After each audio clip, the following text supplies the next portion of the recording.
Jangan lupa subscribe YouTube channel Metro TV News dan jangan lupa nyalakan notifikasinya.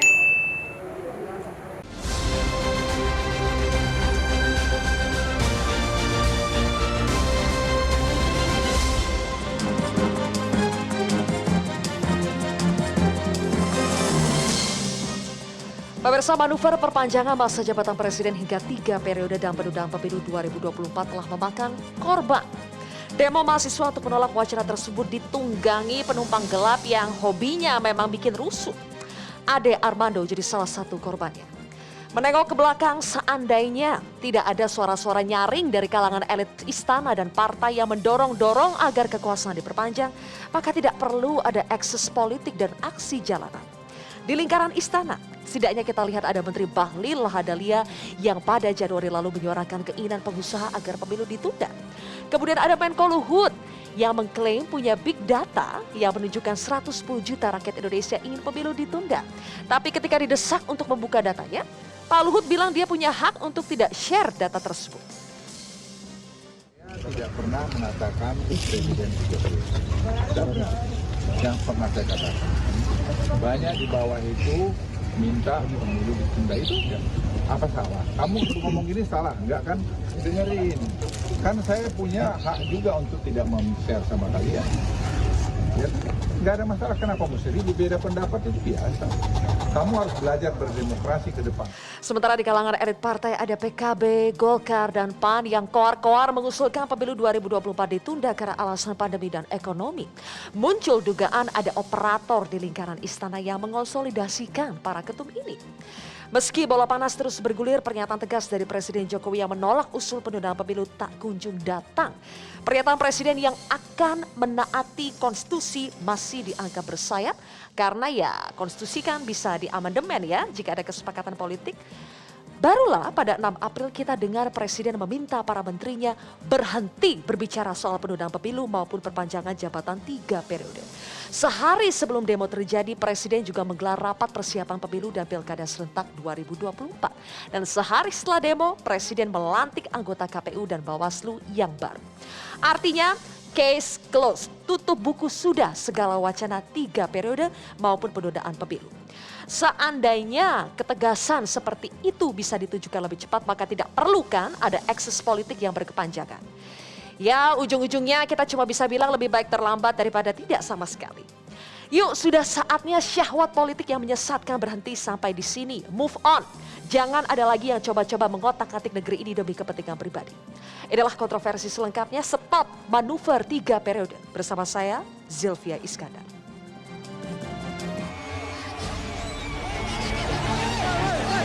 Saya minta disampaikan pada masyarakat bahwa seluruh tahapan dan jadwal pelaksanaan pemilu dan pilkada serentak itu sudah ditetapkan. Saya kira sudah jelas, semuanya sudah tahu pemilu akan dilaksanakan 14 Februari 2024. Jangan sampai nanti muncul spekulasi bahwa pemerintah berupaya untuk melakukan penundaan pemilu 2024. Kita itu beda pendapat, silahkan. Kamu pasti beda pendapat, tidak harus berantem. Pemilu tetap tanggal 14 Februari 2024. Kalau kita mengkonfirmasi yang beredar di media-media, ya media nasional, ya ada yang operatornya ini abal-abal, nggak paham politik, nggak paham peta politik.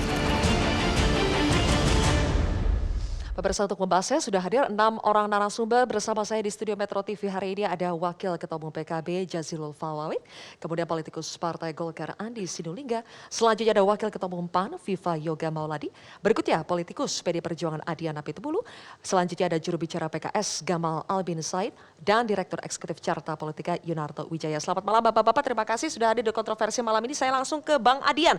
Siapa biang kerok 3 periode hingga berujung demo? Silakan mikrofonnya Bang Adian. Kaget kayaknya ditembak langsung ya. Biang keroknya. Yes. Kalau biang kerok, bahasanya kayaknya terlalu menghakimi ya. Dia bahwa ide ini tercetus dari 3 menteri, dari 3 ketua parpol. Kalau kemudian mereka dikatakan atau dikategorikan sebagai biang kerok, mungkin bisa. Tapi dihakimi sebagai biang kerok kayaknya gimana ya. Tapi kan dampaknya memang ramenya nggak ketulungan gitu. Sampai sepertinya negara juga bingung membatasi dampak dari kegaduhan yang dibuat oleh pernyataan itu. Walaupun sebenarnya kan kalau kita lihat seluruh tahapan pemilu sebelum Presiden sampaikan juga sudah berjalan kan. Bukan tahapan pemilunya, tapi tahapan menuju pelaksanaan pemilu seperti pembentukan pansel KPU, pembahasan anggaran dan sebagainya kan sudah berjalan. Dan kalau berdasarkan jadwal kan tinggal kalau tidak salah 20 bulan lagi tinggal 20 bulan lagi pemilu. Prosesnya sebetulnya sudah berjalan. Sudah Tapi berjalan. kalau nggak mau seperti biang kerok, biang gaduh lah. Biang gaduhnya siapa? Nah, bikin gaduh iya, bikin gaduh. Jadi 3 menteri dan 3 parpol. 3 menteri, 3 parpol, 1 lembaga survei, 1 kader partai, dan mungkin sekian ribu kepala desa itulah. Sekian ribu kepala desa itu. Iya. Oke. Saya langsung tanya dong ke parpolnya, ada Bang Jazilul di sini. Jadi setelah demo, PKB kan ditunjuk-tunjuk juga nih sebagai biang gaduhnya. Masih mau lanjut dengan wacana penundaan pemilu 3 periode atau move on? Ya tentu Mikrofonnya? Ya. wacana yang disampaikan oleh Gus Muhaimin itu kan melanjutkan aspirasi yang diterima dari pelaku usaha. Bahwa 2 tahun usaha mereka nggak jalan karena COVID. Oleh sebab itu mereka meminta bisa nggak diundur pemilu. Karena ada beberapa kekhawatiran. Ini sifatnya warning. Dan kemudian ditangkap oleh sisi yang lain, ini butuh 3 periode. Nggak ada, kita nggak pernah menyampaikan 3 periode. Oke. Kita berpikir secara adil saja. Bahwa 2 tahun pemerintahan, bahkan pelaku usaha itu stuck karena COVID. Tapi gara-gara wacana itu bikin gaduh loh. Ya tentu kan gaduhnya di lapangan bukan hanya semata-mata itu. Memang worth it ya? Loh, coba aja lihat tuntutan mahasiswa. Bukan hanya itu. Ada minyak goreng di situ. Ada BBM di situ. Ya, tapi kan intinya penundaan pemilu dan 3 periode. Ya dicetuskan Enggak oleh juga, Muhaimin enggak Iskandar juga. salah satunya. Tidak juga. Tidak juga, karena apa? Karena itu dinamis. Toh kalau mahasiswa tahu dan kita semua tahu, Oke. tidak ada langkah satupun yang ada di MPR maupun DPR melangkah ke arah itu. Ini baru betul-betul wacana. Saya pimpinan MPR, jadi nggak ada itu. Bahkan PKB pun belum mengusulkan secara resmi. Oh, jadi Jadi itu catatan. Tetapi, Sylvia, oke. orang melihat bahwa ini selalu dikait-kaitkan dengan Pak Jokowi, enggak. Itulah yang kemudian memicu kegaduhan. Sebentar, oke. Ini kan urusannya domainnya partai. Domainnya Kenapa partai. ditarik ke istana? Dan tadi kemudian PKB dari bilang sana, ini baru sekedar usulan biasa lah ya, omongan biasa, bahkan belum ada proses politik di DPR Belum begitu ya. ada. Mas Jamal ini ngeles gak sih? Ya, terima kasih Mbak. Jadi pertama saya ingin masuk ke substansi diskusi kita hari ini ya. Pertama secara historis, di bangsa kita kan belajar, kita selama 2 kali penambahan masa jabatan ya. Dari presiden sebelumnya selalu diakhiri oleh instabilitas ya, sosial, ekonomi, dan politik ya. Dan kita menurut saya perlu belajar dari Eyang Habibie dan dari Pak SBY. 2018 awal ya, atau 2017 akhir saya diundang ke rumahnya Eyang Habibie waktu itu. Pernah Eyang Habibie ngomong waktu itu ke saya langsung ya, I survive in politics ya, but I'm not politician, I'm technocrat ya. Tapi saat itu beliau juga menceritakan ya, bagaimana di tahun 99 ya, beliau punya pilihan kan, untuk bagaimana bisa melanjutkan kekuasaannya. Jadi Dalam dari Eyang konteksnya Habibie saya sekarang? belajar satu hal, merebut kekuasaan itu susah. Tapi meninggalkan kekuasaan itu jauh lebih susah lagi. Itu yang pertama ya. Nah yang kedua, Jadi menurut Anda motifnya adalah salah satunya ingin mempertahankan kekuasaan? iya jelas hasrat politik ya, tidak bisa hasrat kekuasaan yang mendorong itu kan tentu. Lalu kedua, Jadi bukan hasrat pelaku usaha karena masalah ekonomi dan lain-lain? iya kalau kita lihat data, kan salah satu yang digunakan dasar argumen kan big data. Iya, survei kawan-kawan dari Bang Toto kan tahu persis ya, misalkan survei dari IPO mengatakan 61% masyarakat tidak setuju perpanjangan Ya. pemilu. SMRC mengatakan 72% itu masyarakat ingin tetap 2 periode, hanya 5% yang setuju perubahan. Dan bahkan survei Pro Institute juga 89% masyarakat tidak sepakat dengan perpanjangan Berarti kalau ada masa klaim jabatan. ini adalah aspirasi kalangan pengusaha, Iya. ada big datanya. Nah, menurut itu klaim saya, sesat. ya saya sepakat dengan anak-anak mahasiswa adik-adik kita ya. Baik. Kalau mengatakan big data itu harus dibuka supaya tidak dianggap big lies, big hoax, big ambition, or big manipulation. Oke, Bang Andi, saya lempar ke Anda dulu. Ada ambisi yang besar, ini hasrat syahwat politik untuk mempertahankan kekuasaan. Itukah alasan Golkar akhirnya juga mendorong adanya penundaan pemilu? Yang pertama, Golkar tidak pernah membuat keputusan resmi untuk menunda atau memperpanjang masa jabatan presiden. Itu saya disclaimer dulu ya. Kalau kita lihat yang disampaikan oleh Ketua Umum Partai Golkar di Riau itu menampung aspirasi dari para pengusaha dan petani sawit. Nah kemudian kalau kita lacak nih ya, kita lihat kemudian disambut oleh Pak Mekeng, kemudian dibantah juga oleh Pak Nurdin Halid. Jadi di Golkar itu biasa, ya berbeda. Misalnya saya kasih contoh aja misalnya itu. Golkar pernah memberikan dukungan kepada Pak Prabowo di 2004, tapi sebagian lagi itu memberikan dukungan kepada Pak Jokowi termasuk saya.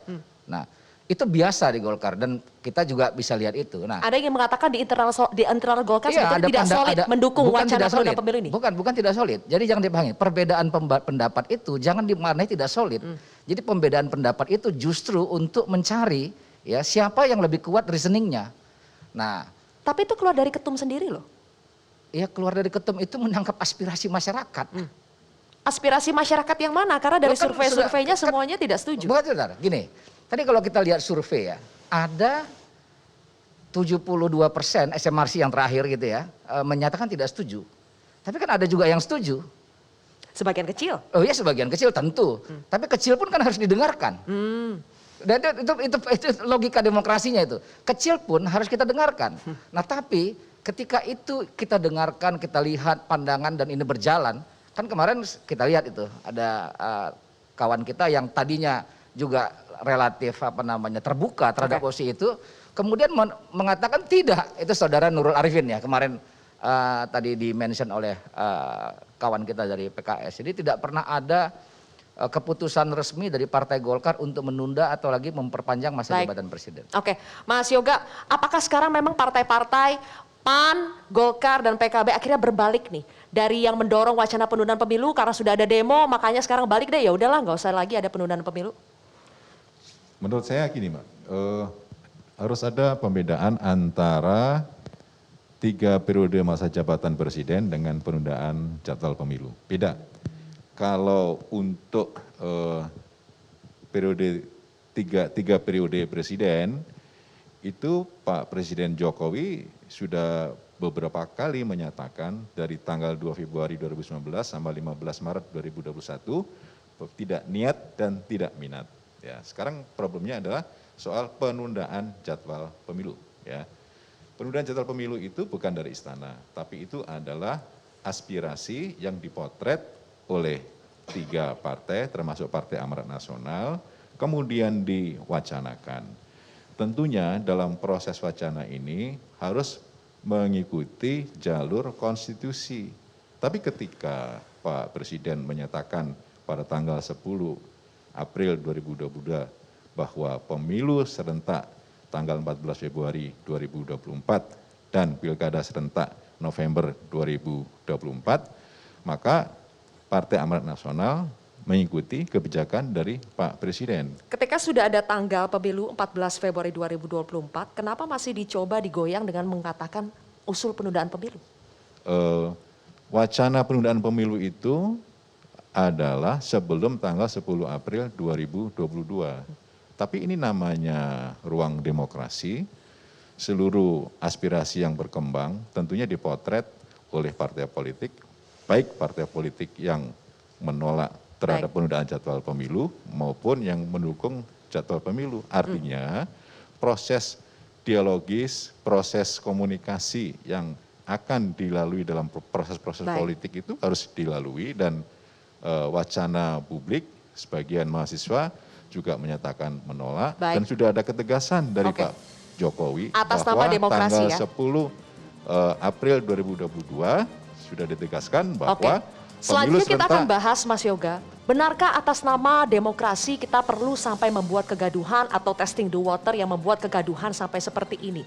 Dan apakah betul memang sebetulnya usul penundaan pemilu bukan berasal dari kalangan istana? Kami akan membahasnya sesaat lagi.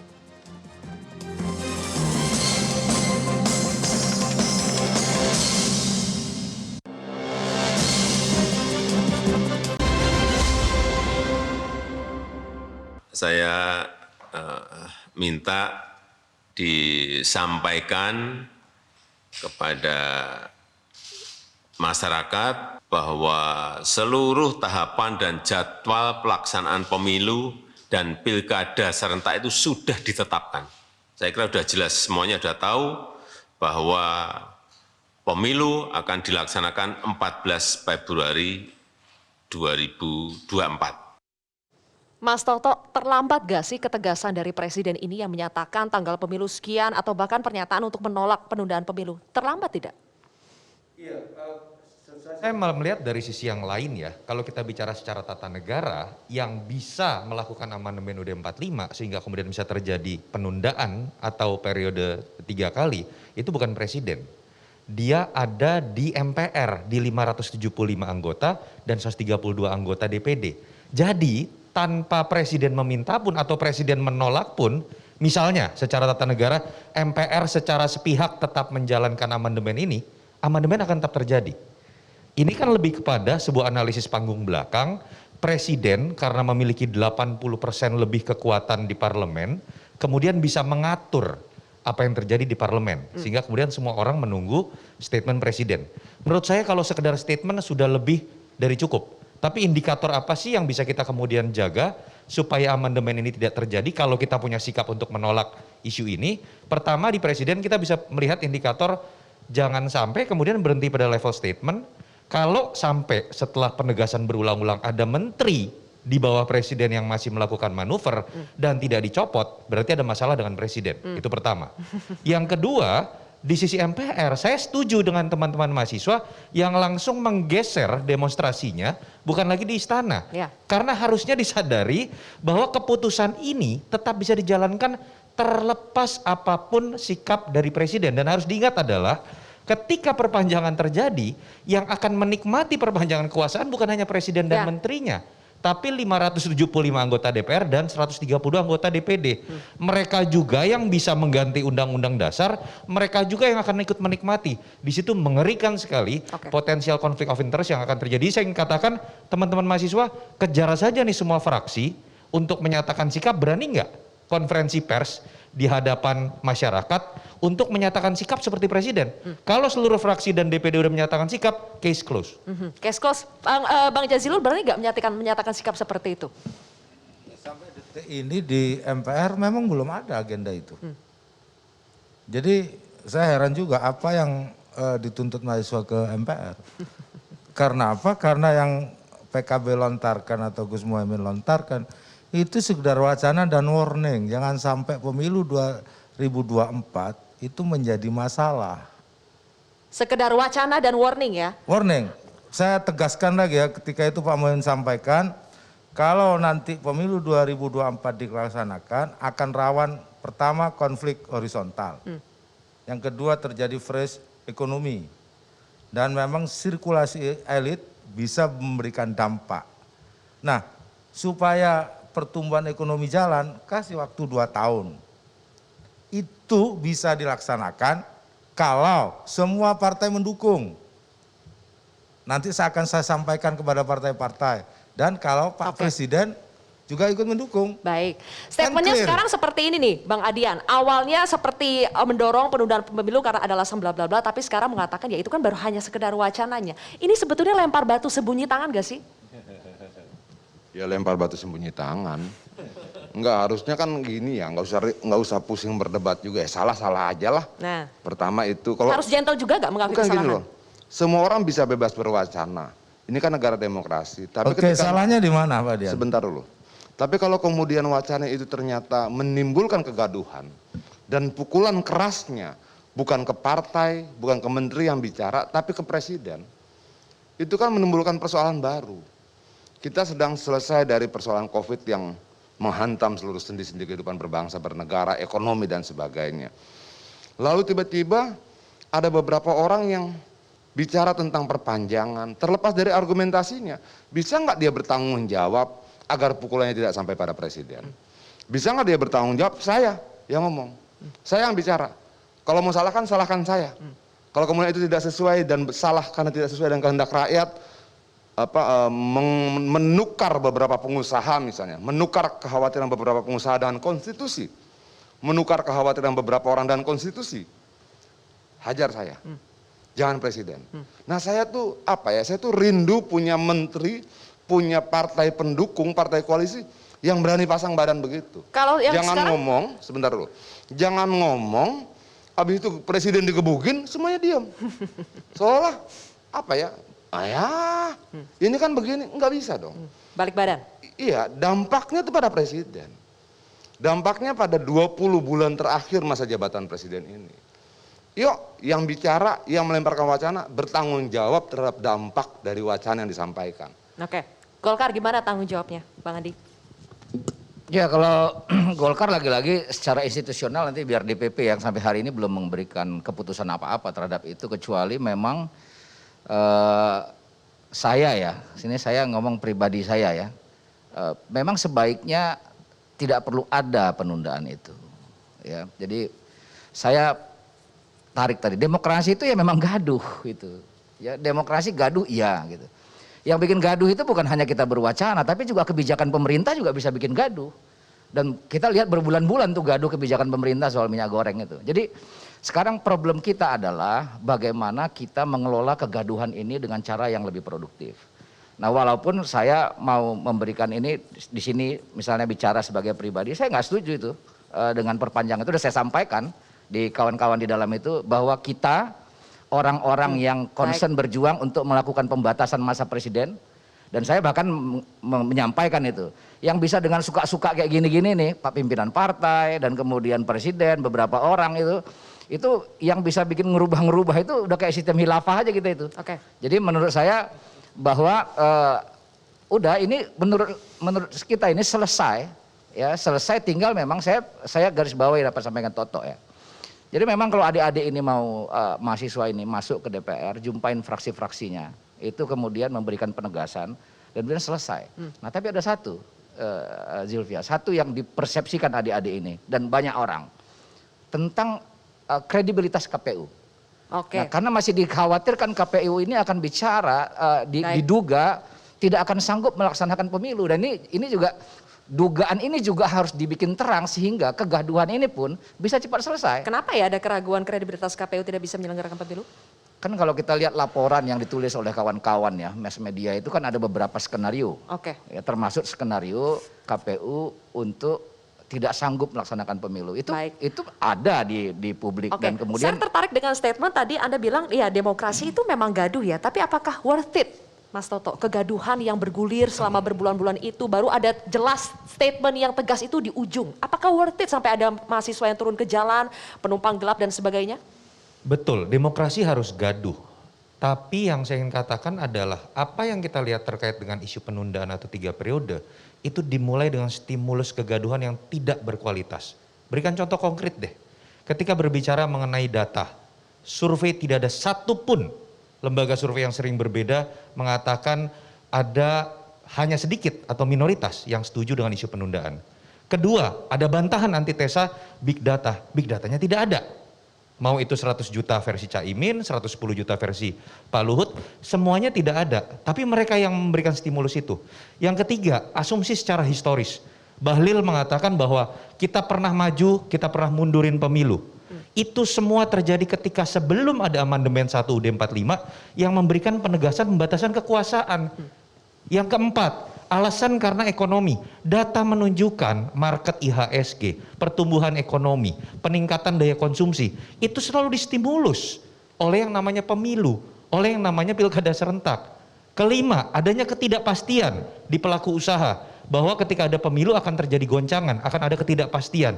Loh, dalam literatur ekonomi politik, kepastian itu malah terbentuk oleh politik ketika ada masa jabatan yang sudah bisa diperkirakan oleh siapapun.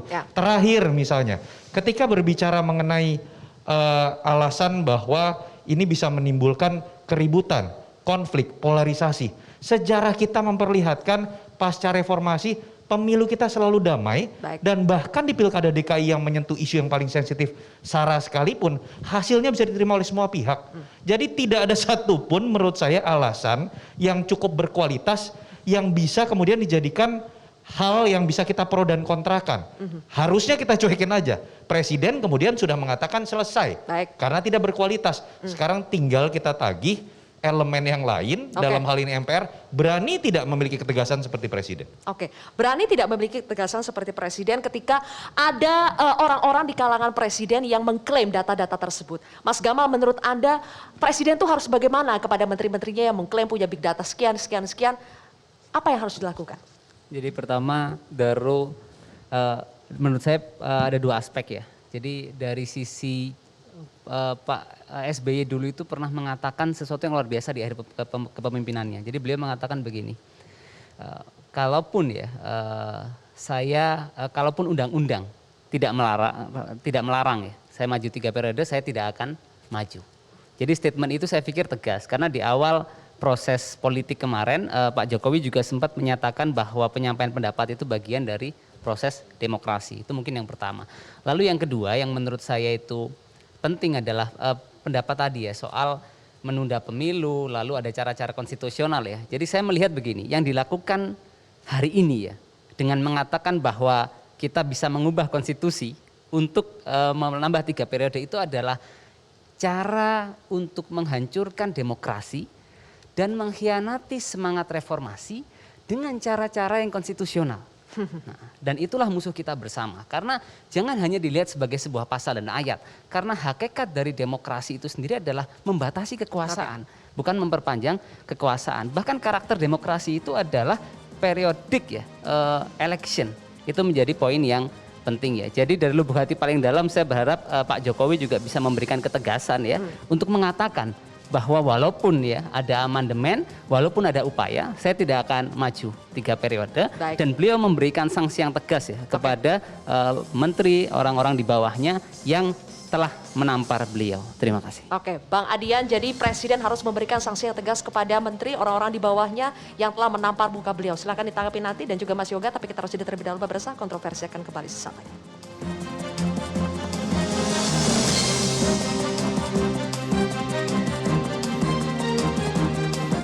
Pemilu akan dilaksanakan 14 Februari 2024. Kita itu beda pendapat, silahkan. Ya, media nasional ada yang operatornya ini abal-abal, nggak paham peta politik.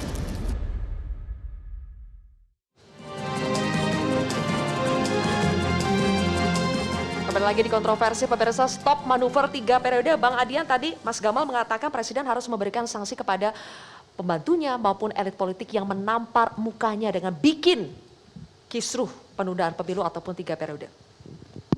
Kalau harus kasih sanksi ya harus ya. Bagaimana bentuk sanksinya itu urusan Presiden. Tapi di luar sanksi tuh mungkin saya punya ekspektasi berlebihan kali ya. Saya tuh pengen banget Presiden tuh punya jajaran menteri yang satria.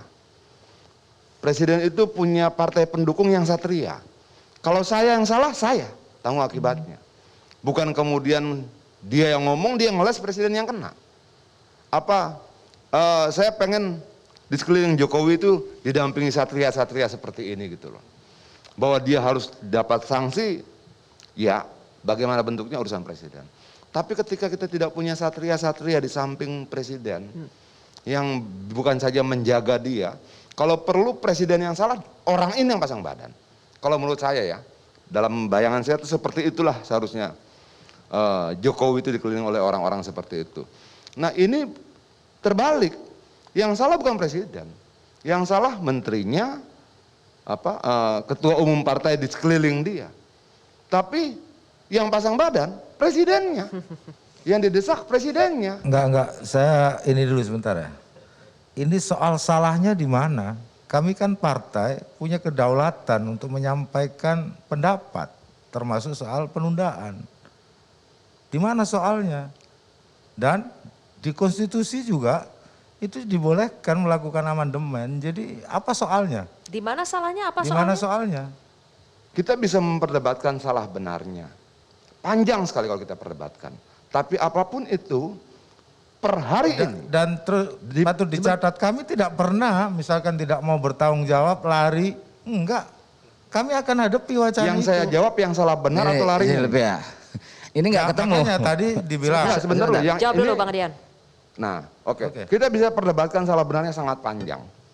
Kapan waktu saya bisa meladeni itu. Tapi problemnya adalah kita pakai saja ukuran peristiwa terakhir. Saya tidak setuju kalau dibilang demokrasi itu gaduh. Demokrasi ramai tapi tidak gaduh. Tidak ribut, tapi dia ramai. Dan ramai yang menyenangkan.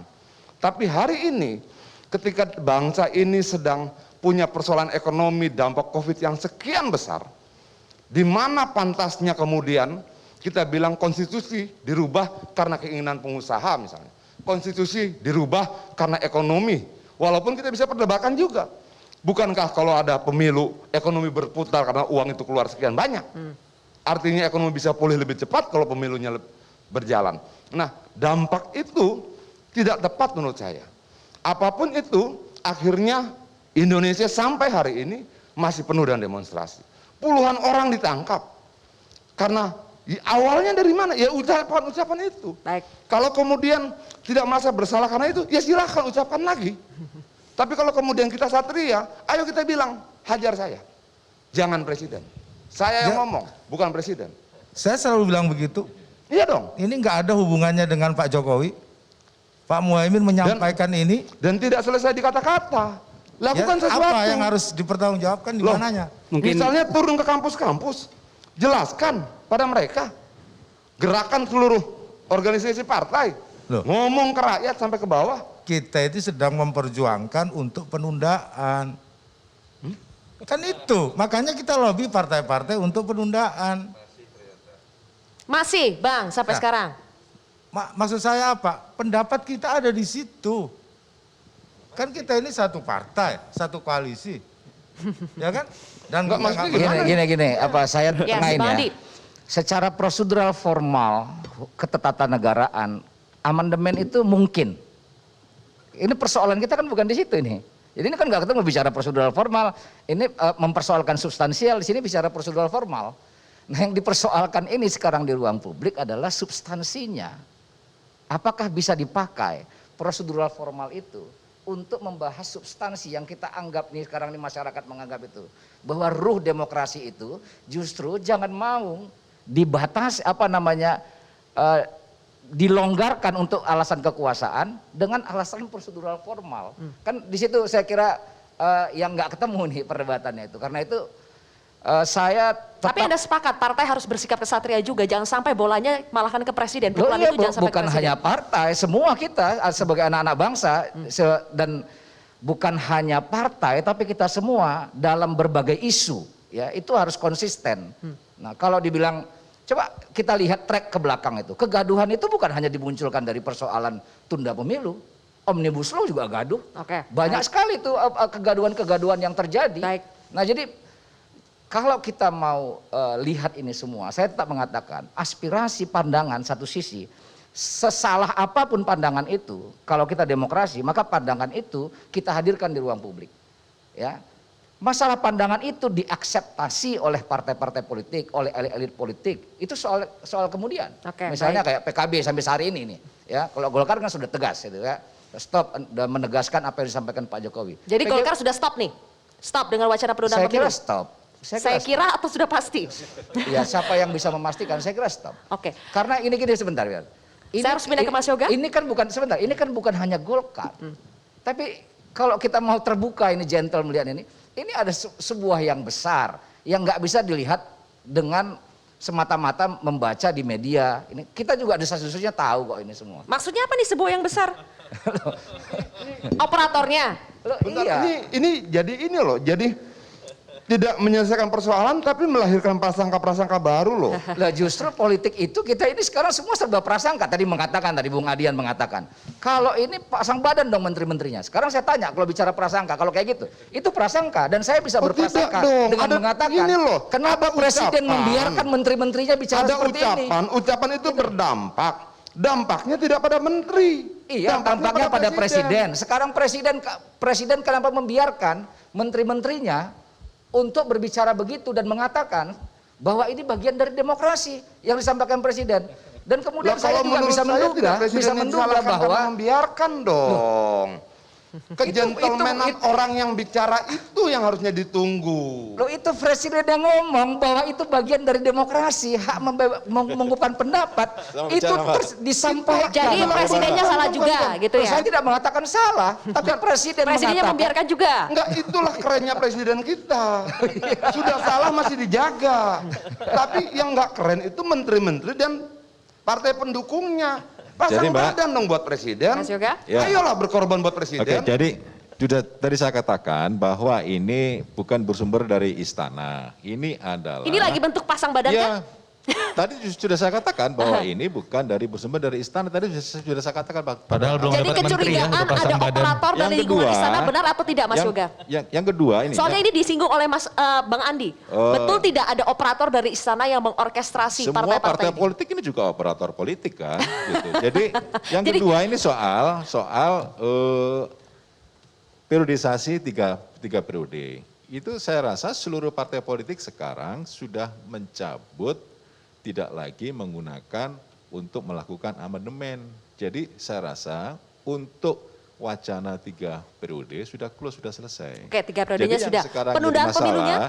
Penundaan jadwal pemilu.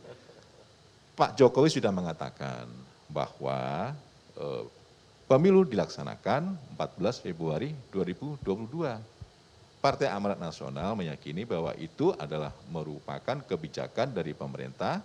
Ya sudah selesai. Nurut nih. Apalagi? Nggak akan digoyang-goyang lagi ya dari PAN ya? Jadi yang penting, meskipun kalau katanya ada operator yang nanti nyuruh-nyuruh lagi, tidak. nggak akan goyang lagi? Saya tidak meyakini itu ada operator. Karena begini loh, proses-proses politik itu harus konstitusional, harus prosedural. Karena ini adalah merupakan pemerintahan demokrasi, seluruh prosesnya harus menjalani prosedur demokrasi. Clear ya, ada berarti sikapan ya? tatanan yang harus dilalui melalui konstitusi, melalui undang-undang, dan melalui konsensus. Nah, maksudnya apa ini menyinggung konstitusi? Apa masih mau mencoba-coba lagi mengubah konstitusi? Tadi sudah saya katakan bahwa dalam merubah Undang-Undang Dasar 45, seluruh partai politik kan sudah tidak menyatakan ada perlu amandemen. Jadi saya rasa sudah selesai soal 3 periode. Soal penundaan jadwal pemilu, Pak Jokowi sudah mengatakan begitu. Jadi artinya kalau kemudian itu digoreng-goreng sekarang ke depan, kemudian ada demonstrasi, saya rasa ya sudah selesai lah. Kalau kemudian, persoalan pangan, nah itu mungkin masih bisa kita perdebatkan. Ya, minyak goreng, BBM dan lain sebagainya. Kita kembali ke substansi tadi ya. Ini kan dipertanyakan tadi dari Bang Andi. Jadi sebetulnya saya ingin tanya ke Mas Toto, presidennya turut andil gak sih membiarkan menterinya itu koar-koar? Iya, kita nggak bisa masuk ke perdebatan membaca apa isi hati presiden dan apa yang ada di panggung belakang ya. Tapi ketika sudah ada penegasan berulang-ulang yang dia tegaskan untuk kepentingan tidak ada lagi salah tafsir. Yang pertama kan hanya diserukan kepada menteri supaya tidak berbicara itu lagi. Yang kedua lebih diperluas. Menteri dan jajaran yang selevel diharapkan serukan kepada masyarakat. Beliau berbicara sebagai kepala negara dalam konteks itu. Artinya secara statement sudah tegas ada penolakan. Nah, itu yang menurut saya tinggal kita uji dengan 2 indikator, konsisten atau tidak berhenti di mulut, atau betul kemudian menjadi sebuah hal yang aplikatif. Kalau masih ada yang berupaya di panggung depan dengan berbicara, atau kan sekarang nggak bisa disembunyikan kok kalau ada mobilisasi. Contoh yang seperti abdesi kemarin itu kan menurut saya memalukan. Presiden datang kepada sebuah acara abdesi yang tidak terdaftar di Kumham. Ini kan menunjukkan ada hal yang tidak proporsional dijalankan oleh pemerintah menyikapi hal-hal seperti itu. Nah, satu, bagaimana kita memastikan dan mengamati apakah ada jajaran di bawah presiden yang masih bermanuver atau bermobilisasi. Kalau masih didiamkan setelah 2 statement tegas, saya pikir ada hak dari masyarakat untuk curiga. Yang kedua, paling penting itu tadi, ngapain sih bergosip Pak Luhut, bergosip presiden, membaca apa yang ada dalam isi hatinya. Pastikan teman-teman MPR Kalau tidak ingin berbicara secara kelembagaan, karena Bang Jazilul tadi mengatakan belum ada proses yang dijalankan, Ya. kejarlah fraksi-fraksi. Sikapnya apa? Ketika sebagian besar fraksi udah berani menyatakan sikap, selesai kasus ini. Oke, kita berharap memang ada case close sebetulnya, ada sikap yang gentle yang tidak abu-abu lagi dari fraksi untuk menghentikan wacana 3 periode maupun penundaan pemilu. Kami akan tagih lagi pemirsa usai jeda berikut ini.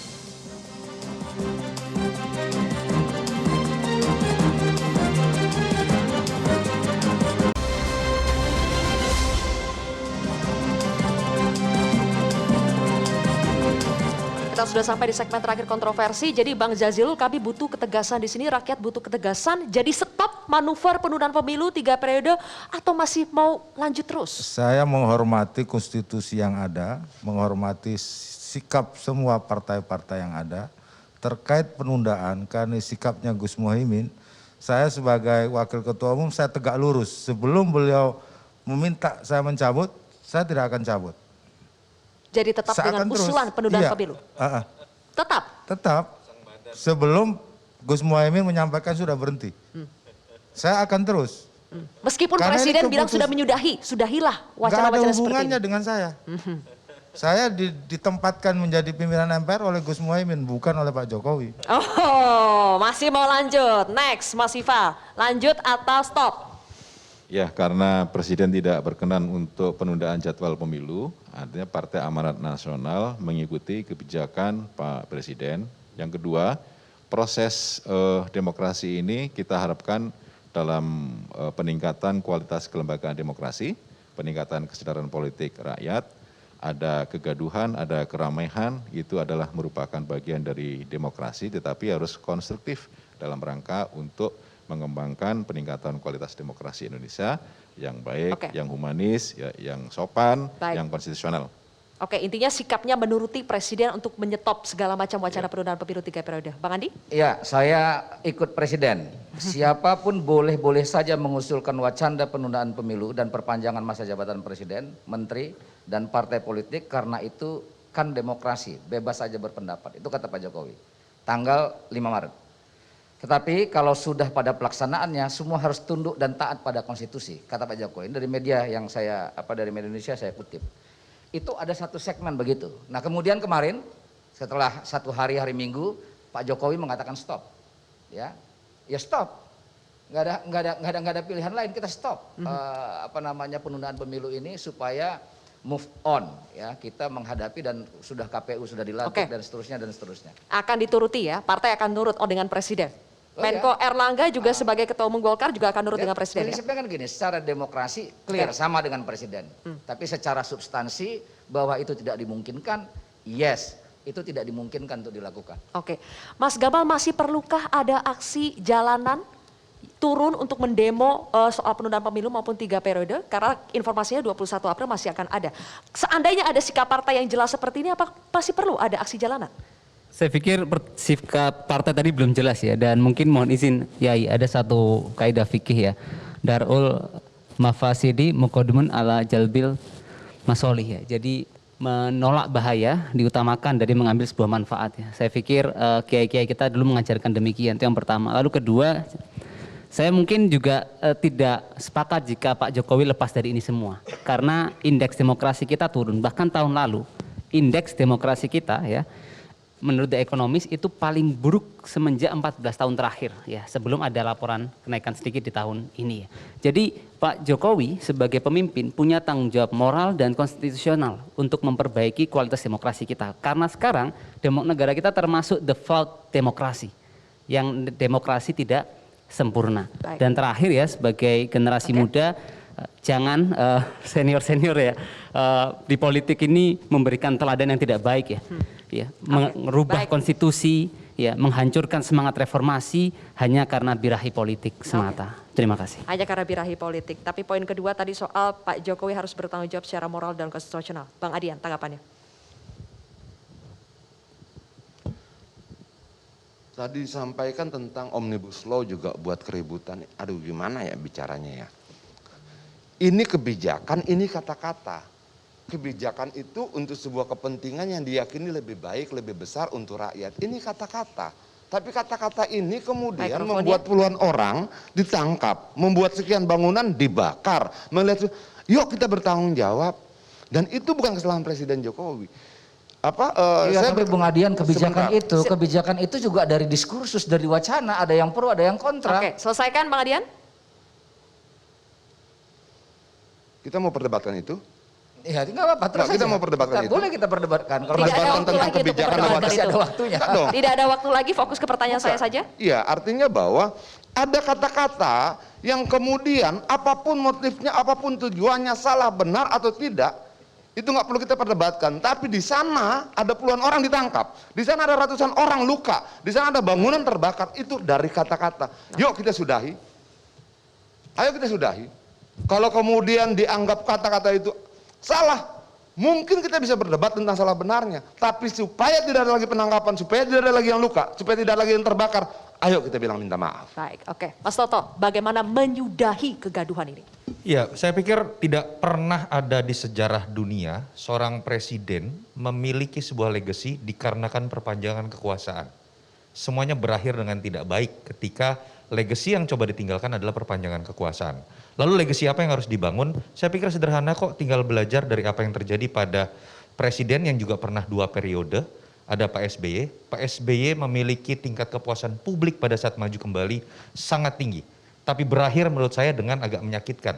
Tingkat kepuasan publik jauh di bawah 55%. Kenapa? Salah satunya sederhana, selain kondisi ekonomi global yang sekarang juga dihadapi oleh pemerintahan ini, bagaimana fokus di pemerintahan jilid kedua malah kemudian pada bagaimana membangun kekuatan koalisi sebesar-besarnya.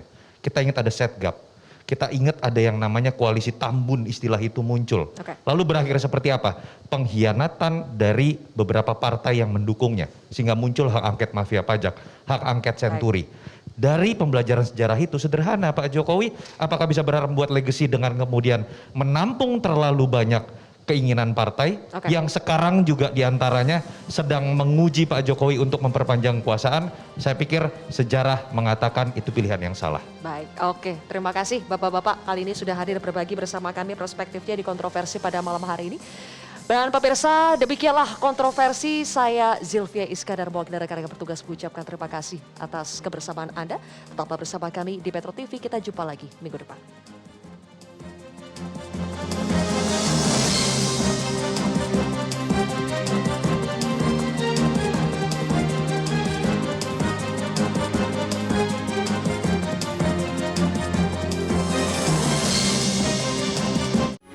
Metro TV,